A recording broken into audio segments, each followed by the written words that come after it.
Selamat malam pemirsa, residu politik selalu muncul pasca terselenggaranya pemilu. Hal ini tentu saja dapat mengancam persatuan dan kesatuan bangsa. Oleh sebab itu, sudi kiranya para elit untuk melepaskan egonya masing-masing demi mempertahankan persatuan Indonesia. Beda pilihan itu biasa, beda kepentingan juga hal biasa dalam demokrasi. Tapi yang pasti jangan gara-gara perbedaan justru menimbulkan perpecahan. Para elit sudah seharusnya mengesampingkan kepentingannya masing-masing dan sudah saatnya berkonsolidasi untuk merawat tatanan keadaban negara. Inilah yang akan kami sajikan dalam editorial malam hari ini, keberanian berkorban untuk persatuan. Bersama saya Vera Bahaswan.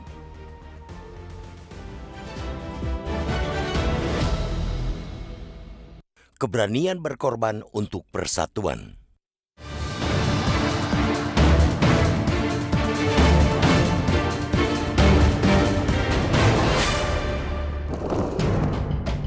Politik sejatinya penuh dinamika.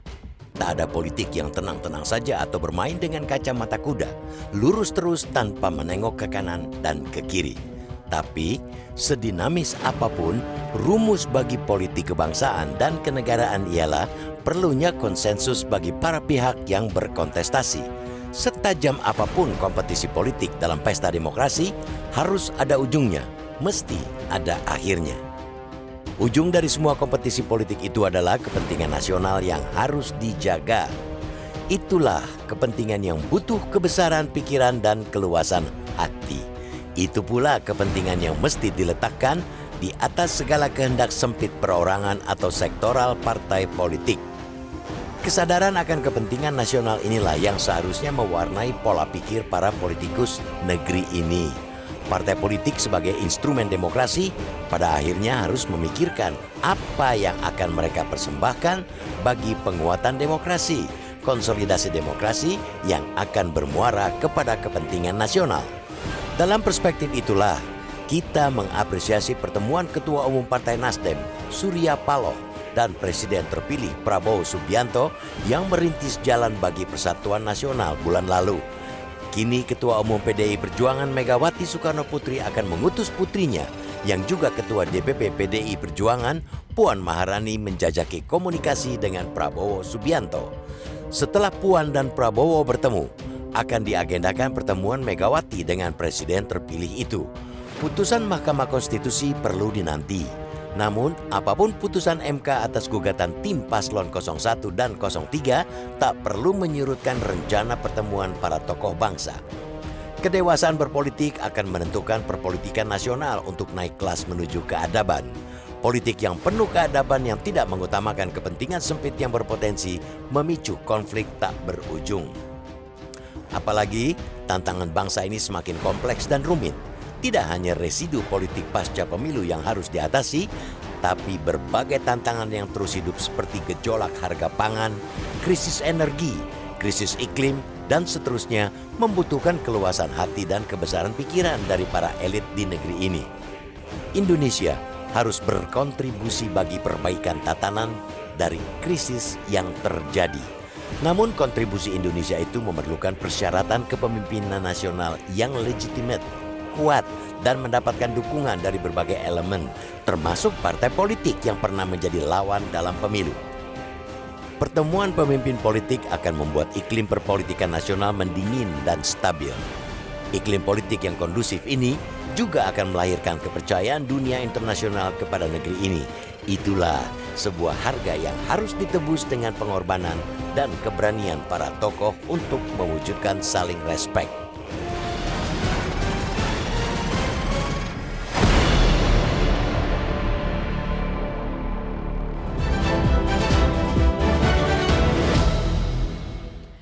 Keberanian berkorban untuk persatuan itulah yang akan kita bahas bersama anggota Dewan Redaksi Media Group, Saur Huta Barat. Selamat malam Bang Saur. Selamat malam Vera. Oke, sehat semangat Bang Saur? Mantap. Mantap, oke Bang Saur.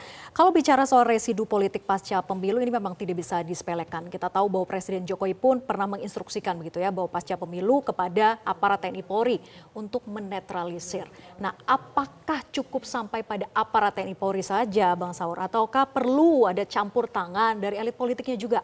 Justru yang terbalik. Harusnya memang elit politik yang bekerja bukan polisi dan tentara. Saya kira Presiden mau mengatakan hal-hal yang menyangkut kekacauan barangkali. Tapi menurut saya residu itu tidak berurusan ke sana. Justru kalah menang yang terjadi ketidakpuasan tentang dakwaan tentang kecurangan. Jadi yang bekerja harusnya memang elit politik, bukan polisi dan tentara. Ya. Oke, elit politik yang harusnya bekerja karena memang mereka adalah yang sebagai pelaku politiknya sehingga residu politik itu muncul dari sana. Tapi kalau pertemuan elit politik itu terjadi Bang Saur, apakah serta-merta secara otomatis bahwa residu politik itu akan ternetralisir? Tentu tidak otomatis, tetapi karena warga masyarakat melihat para pemimpin mau melakukan terobosan-terobosan keluar dari kalah dan menang dan kalah, saya kira itu adalah langkah strategis. Jadi mengutus Ibu Puan bertemu dengan Pak Prabowo, Presiden terpilih, itu satu dia langkah strategis, karena Puan seorang ketua partai, dia adalah ketua DPR, dia adalah anak kandung Megawati, maka dia memiliki semua kedudukan yang membuat dia diutus itu memiliki makna yang dalam. Yang kedua ini kan membuka kemungkinan-kemungkinan. Jangan sampai, saya kira jangan sampai terjadi Ibu Mega mengambil keputusan yang dua hal perlu dihindarkan. Pertama adalah apa yang disebut sebagai bias kognitif. Yaitu bias karena informasinya tidak lengkap, informasinya tidak akurat, malah mungkin tidak benar. Dan itu dengan pertemuan Puan dan Prabowo itu dapat dibikin terkoreksi. Yang kedua bisa saja terjadi juga bias motif ya. Orang kan suka dengan apa yang diharapkan terjadi dan mungkin tidak seperti itu objektifnya. Jadi banyak hal yang perlu dan bisa diluruskan ketika Puan bertemu dengan Presiden terpilih Prabowo. Jadi ini langkah-langkah yang memang strategis dan membuka kemungkinan-kemungkinan. Sebelum Ibu Mega mengambil keputusan, apa yang rasional bagi seorang pemimpin pengambil keputusan belum tentu cukup rasional bagi partai yang dipimpinnya. Apalagi partai terbesar. Jadi yang rasional menurut seorang pemimpin belum tentu itu cukup rasional bagi partai yang dipimpinnya. Karena itu keputusan yang rasional itu menjadi sangat penting untuk diambil oleh seorang tokoh seperti Megawati dalam keadaan seperti sekarang. Baik. Jadi instruksi untuk pertemuan Puan terlebih dahulu dengan Presiden terpilih Prabowo Subianto sebelum Megawati tujuannya tadi untuk menetralisir segala macam bias kognitif. Begitu ya Bang Saur. Tapi kita juga akan dengarkan sebetulnya kapan sih pertemuan itu akan dilakukan. Kita simak pernyataan dari Puan Maharani berikut ini. Puan soal pertemuan Ibu Mega sama Pak Prabowo ini kan akan diawali sama Pak Puan. Iya. Kapan kira-kira sudah dapat undangan? Lebaran dulu insya Allah ya. Tapi habis Lebaran ini sudah ada rencana. Insya Allah. Silaturahmi politik. Insya Allah ya. Makasih. Makasih ya Bang. Insya Allah setelah Lebaran. Jadi Bang Saur ini kan hitungannya sudah cepat nih ya. Lebaran itu sekitar tanggal 9, 10, 10, 11 gitu. Apakah mungkin di hari-hari itu atau betul-betul pasca Lebaran dalam waktu dekat hitungannya Bang Saur? Ya, lebih cepat, lebih baik. Tapi kalau Lebaran itu kan bisa mengundang tafsir yang berbeda jika yang menjadi tuan rumah itu Ibu Mega. Prabowo yang datang itu berbeda. Itu Beda makna ya? Berbeda, karena Puan yang mendatangi itu menjadi makna yang berbeda. Jadi menurut saya ada urusan yang sangat serius. Karena menang dan kalah itu kan tidak dapat diperlakukan simetris. Rasanya menang dengan rasanya kalah itu kan berbeda. Ya, tapi untuk mengakui itu kan butuh keberanian yang lebih, Bang Saur. Dan justru itulah, karena meminjam pendapat seorang juara dunia tenis, ya, yaitu Jimmy Connors, dia bilang adalah dia lebih membenci kekalahan dibanding menyukai kemenangan. Jadi kalah itu memang sesuatu yang menyakitkan. Jadi 10 tahun menang presiden dan kali ini kalah calon presiden yang diusung Megawati, saya kira itu sesuatu yang memang berat ya. Tapi begini Bang Saur, tidak sedikit pula publik yang menilai bahwa pertemuan antar elit politik itu hanya sekedar kepentingan sempit, kepentingan politik semata. Apa iya sesempit itu Bang Saur? Tafsir seperti itu kan tafsir yang tak dapat dihindarkan. Karena di dunia yang pragmatis, di dunia yang terjadi adalah berbagi-bagi kekuasaan, maka penilaian yang seperti itu kan tidak dapat dihindarkan.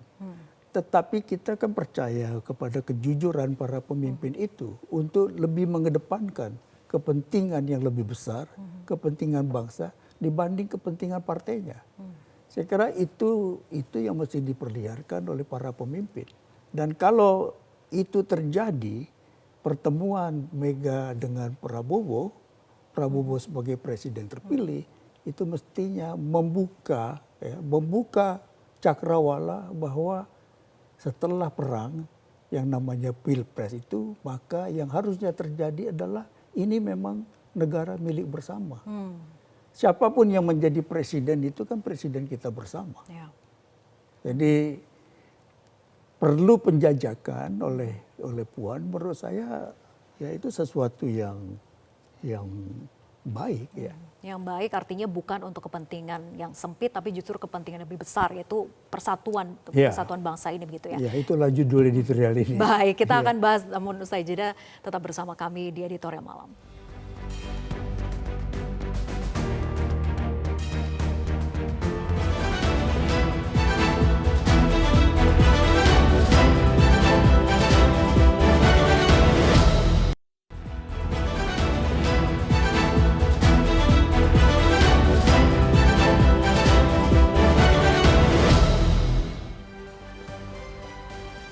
Bang Saur, kita lanjutkan diskusi. Kalau kita bicara soal momentumnya begitu ya, waktu saat ini kan kita masih menunggu hasil keputusan dari sengketa pemilu di Mahkamah Konstitusi. Nah pertanyaannya, apakah nanti hasil keputusan MK yang dinanti ini akan bisa menyurutkan semangat para tokoh bangsa untuk melakukan pertemuan itu? Saya tidak melihat itu ya. Ibu Mega hari ini juga menulis di Kompas dengan membahasakan dirinya sebagai seorang warga negara. Dan di sana dia berharap bahwa kenegarawanan hakim konstitusi itu dapat diperlihatkan melalui keputusan yang berwibawa, yang berkeadilan, yang sesuai dengan hati nuraninya.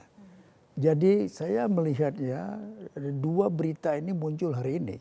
Yang satu tulisan Ibu Mega, yang satu berita bahwa Puan ditugaskan untuk bertemu dengan Prabowo. Jadi satu pihak ada langkah-langkah politik di luar langkah-langkah hukum lewat MK. Jadi ini memperlihatkan di satu pihak menghormati apapun nanti keputusan MK, tapi di lain pihak bahwa diperlukan juga langkah-langkah politik untuk mencairkan keadaan yang membeku. Lebih dari 1 bulan sejak 14 Februari pemilihan umum, Ibu Mega tidak pernah terdengar bersuara. Tapi kali ini sekali kita dengar suara, langsung langkah yang strategis, yaitu mengutus Puan untuk bertemu dengan Prabowo. Jadi harap tidak perlu dipertentangkan antara keputusan politik dan keputusan hukum. Kalau MK berkeputusan lain, maka keputusan politik harus kalah dengan keputusan hukum. Karena keputusan MK adalah keputusan yang final, yang mengikat, dan posisinya jauh lebih kuat daripada keputusan politik yang diambil seorang pemimpin partai. Jadi dua-duanya sekarang berjalan dan menurut saya itu bagus. Lagi pula kan partai tidak memiliki legal standing untuk membawa sengketa Pilpres ke MK. Karena itu pimpinan partai dapat mengambil dan seyogianya mengambil langkah-langkah politik. Jadi politiknya berjalan di satu pihak dan hukumnya berjalan juga. Kalau nanti MK memutuskan bahwa pemilu itu batal, ya, misalnya, maka semua kita harus menghormati putusan MK. Tapi kalau putusan MK menerima keputusan KPU, tetapi dengan catatan-catatan perbaikan, itu pun kita akan terima. Jadi yang panglima itu kan bukan politik akhirnya, tapi hukum yang menjadi panglima. Karena itu apapun langkah yang diambil, kita melihatnya langkah strategis ya, untuk menciptakan, ya biasa bahasa klisenya kan menciptakan stabilitas, mendinginkan suasana. Jadi tanda-tanda bahwa partai besar PDIP Perjuangan itu move on, bergerak, menurut saya itu adalah tanda-tanda yang positif. Tinggal pertanyaannya kan move on kemana? Bergerak kemana? Itulah yang menurut saya penjajakan yang dilakukan Puan menjadi sangat penting. Sehingga PDIP, Megawati bisa mengambil keputusan yang telah mendengarkan si pemenang. Oke. Tapi kalau kita melihat jangka waktunya Bang Saur, ini kan masih panjang sebetulnya menuju kepada Oktober gitu ya. 20 Oktober. 20 Oktober tepatnya. Masih panjang, artinya dinamika politik itu masih sangat dinamis, bisa saja terjadi begitu, banyak sekali kemungkinan. Nah, apakah dengan kalau kita melihat rumus politik kebangsaan bahwa konsensus itu adalah hal yang paling harus terjadi begitu ya dalam menjaga persatuan itu, mungkin tidak dengan waktu yang masih panjang bahwa terwujudnya persatuan itu konsensus di antar elit politik terjadinya nanti di jelang-jelang akhir, bukan saat ini.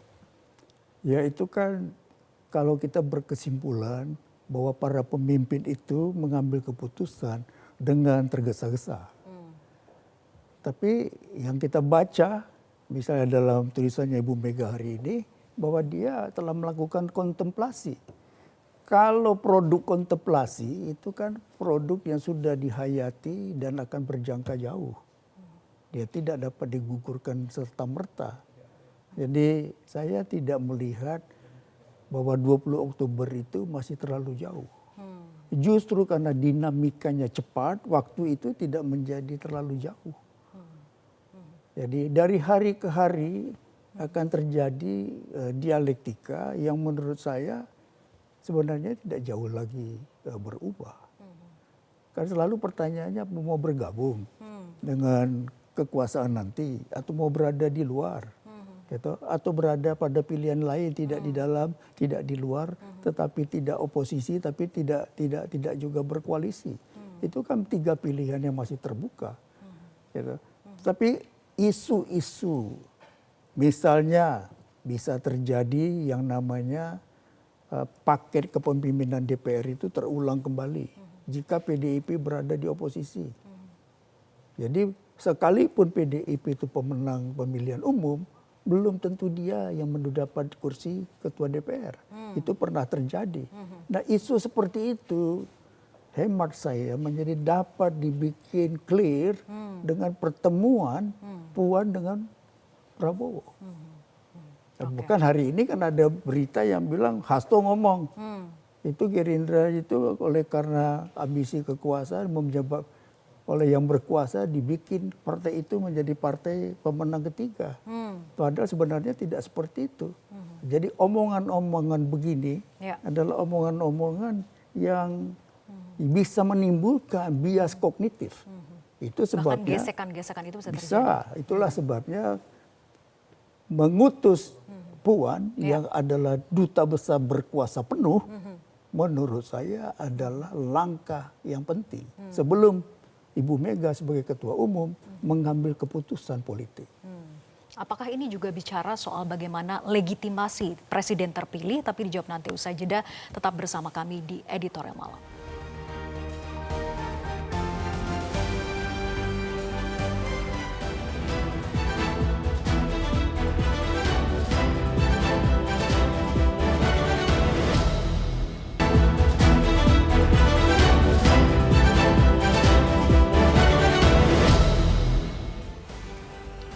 Ini adalah poll yang kami lakukan di akun sosial media Metro TV. Pertanyaannya, apakah pertemuan antar elit politik dapat mengatasi residu politik pasca pemilu? Yang menjawab ya 84%, kemudian yang menjawab tidak 16%. Ini dari platform Instagram. Kemudian dari platform X, sebaliknya yang menjawab tidak 68% dan yang menjawab ya hanya 32%. Jadi ada perbedaan nih Bang Saur antara dari akun Instagram maupun juga akun X, bahwa publik menangkapnya begitu ya. Residu politik ini bisa diatasi dengan pertemuan elit politik, tapi ada juga yang menjawab tidak. Tanggapan nih Bang Saur? Ya itu benar. Jadi dalam perkara ini kan memang kontroversi. Ada yang pro, ada yang kontra. Saya bisa tidak memang terjadi Ya, gitu ya. dan itu menurut saya benar. Jadi kalau semua mengatakan bisa mengikis residu politik, itu malah aneh. Jadi pro dan kontra ini adalah kewajarannya, bahwa tidak semua menyatakan bisa dan juga tidak semua mengatakan tidak bisa. Jadi lumrah. Lumrah saja. Iya. Oke. Bang Saur tapi bicara soal rencana pertemuan itu begitu ya, bahwa diawali dengan Puan, kemudian nanti akan dilanjutkan dengan Megawati kalau memang tadi sudah clear semua kondisinya. Apakah ini memang satu-satunya kunci Bang Saur bahwa perpolitikan nasional kita, iklim politik kita bisa benar-benar cair dengan pertemuan ini?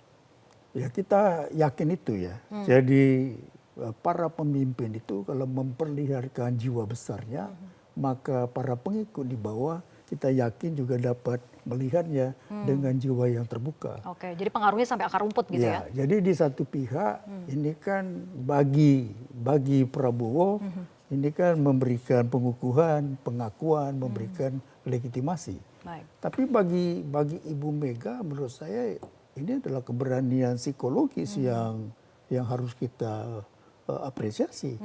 Kalau kita pernah memiliki lalu kehilangan, itu kan memang terasa perih. Pukulannya Iya, kita pernah memiliki presiden 10 tahun dan sekarang tidak. Sekarang kalah, itu kan terasa perih. Ya. Lalu sekarang Ibu Mega memperlihatkan tanda-tanda bahwa dia keluar dari kepahitan itu. Ya. Dan kalau pemimpin bisa keluar dari kalah dan menang, keluar dari kepahitan, kehilangan, itu ya sehat. Jadi makna pertemuannya sangat dalam sekali, Sangat dalam. bahkan sampai legitimasi terhadap presiden terpilih juga. Bang Saur, singkat saja. Ya betul. Ya, karena dengan demikian ada dua tokoh pemimpin yang telah memberikan ucapan selamat itu. Ya, pertama adalah Surya Paloh dan nanti jika itu terjadi juga Ibu Megawati. Juga Ibu Megawati. Kita nantikan bersama apakah benar pertemuan itu akan benar-benar terjadi begitu, diawali dengan pertemuan Puan Maharani dengan Presiden terpilih Prabowo Subianto. Kita saksikan nanti. Terima kasih Bang Saur atas diskusinya di editorial malam hari ini. Saya Vera Bahason pamit undur diri. Terima kasih atas atensi Anda. Sampai jumpa.